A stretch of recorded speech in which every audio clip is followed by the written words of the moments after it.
गांव के लोग नु आधा से ज्यादा लोग हेलीकॉप्टर देखे जाला।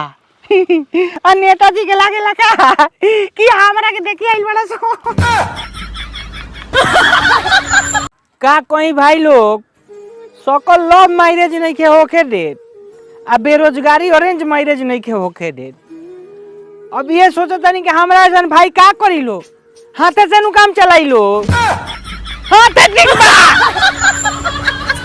सोचता नहीं कि वो लड़का जन के का होई जौना के हाथ में 14 फरवरी के गुलाब रहे के ओकनी के हाथ में एग्जाम पेपर रही।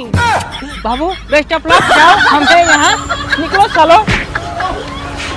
एगो सच बात बताई, जब वीडियो कॉल कोई जाला नु तो सामने वाला के शक्ल छोड़ के अपन शक्ल देखल जाला। क्यों विश्वास लागत नहीं कि ना ई सही बात है। हो सही बात है।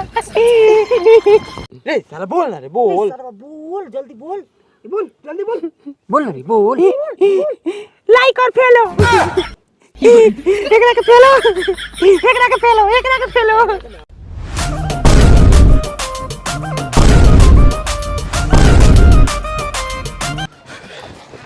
ए यार 14 फरवरी का हक है यार।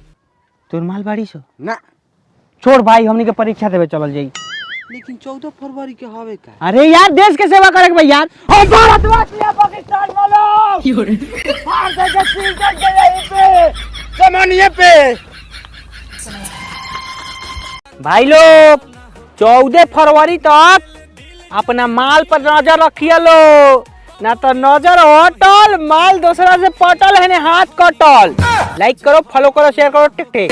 चेक कहिली हो हाथ कटल ना होखे, ओढ़नी के हुके सोझा हटल।